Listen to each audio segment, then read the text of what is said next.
Olá! Hoje a gente vai mergulhar numa passagem realmente poderosa do Evangelho de Mateus.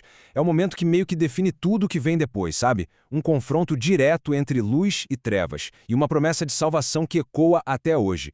Vamos desvendar juntos o comecinho do ministério de Jesus? E olha, tudo começa com essa imagem aqui super marcante que vem lá de uma antiga profecia de Isaías. O povo que vivia em trevas viu grande luz. Essa frase é a chave de tudo. Ela não está falando só de um evento antigo, não. Ela descreve uma condição humana e promete uma virada de jogo impressionante. Para a gente entender bem essa passagem, nosso roteiro vai ser o seguinte. Primeiro, vamos ver o cenário, a Galileia. Depois, a gente define o que são essas trevas. Aí vamos entender a mensagem central de arrependimento e, por fim, ver como a luz traz tanto o confronto quanto a salvação. Então vamos lá, primeiro ponto, o cenário. E aqui, gente, já tem uma coisa bem interessante. O ministério de Jesus não começa em Jerusalém, que era o centro religioso de Israel, começa na Galileia. E essa foi uma escolha de propósito, porque a Galileia era vista como uma terra de gentios, um lugar onde judeus e não-judeus se misturavam. Pois é, essa escolha de lugar não foi à toa, sabe? É uma mensagem bem direta. Mateus, que escrevia principalmente para um público judeu, estava quebrando uma expectativa. Ele usa a profecia de Isaías para mostrar que a salvação, na verdade, nunca foi para ser algo exclusivo. A luz, desde o início, estava destinada a brilhar para todo mundo. Ok, então se Jesus é a grande luz, o que exatamente são essas trevas? O texto vai fundo nisso, viu? Ele descreve uma condição humana que é muito mais do que só, sei lá, falta de religião. As trevas, nesse contexto, significam um estado espiritual. É a ausência de vida de verdade, a falta de um rumo, de esperança. É como descrever uma vida sem nenhum ponto de conexão com o divino, com o Criador. E essa ideia se encaixa perfeitamente com aquela imagem poética de viver na região e sombra da morte. Isso não fala só do fim da vida física. Fala de uma existência numa escuridão espiritual totalmente desconectada da fonte da própria vida. E aí, diante dessa situação toda de trevas, a primeira mensagem que a gente ouve, tanto de João Batista quanto de Jesus, não é uma palavra de conforto, não. É uma palavra de confronto, bem direta e desafiadora. Essa aqui é a chamada para ação.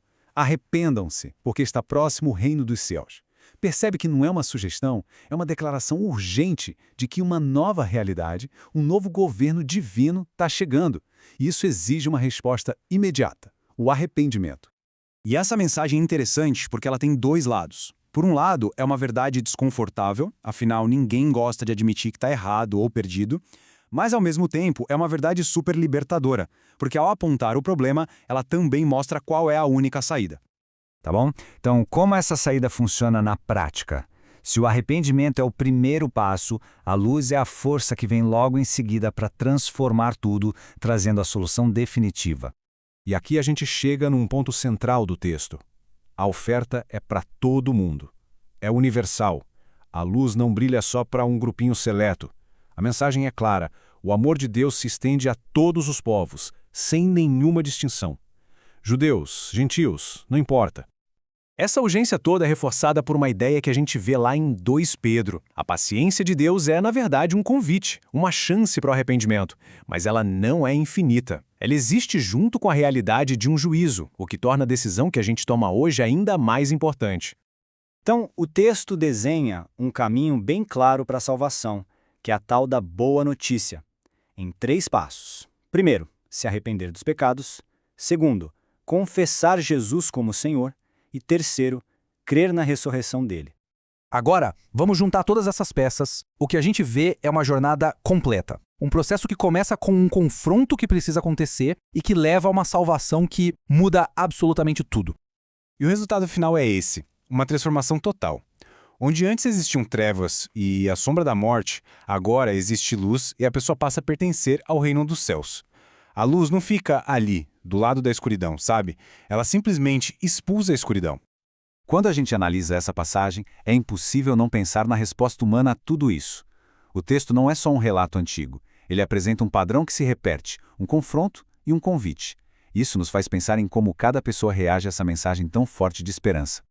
E no fim das contas, tudo se resume a isso. Essa frase final captura perfeitamente a essência da análise, a escolha fundamental apresentada em Mateus 4. Ou se permanece nas trevas, ou se encontra a luz por meio do arrependimento. Uma conclusão poderosa para uma passagem que, de fato, continua a transformar vidas.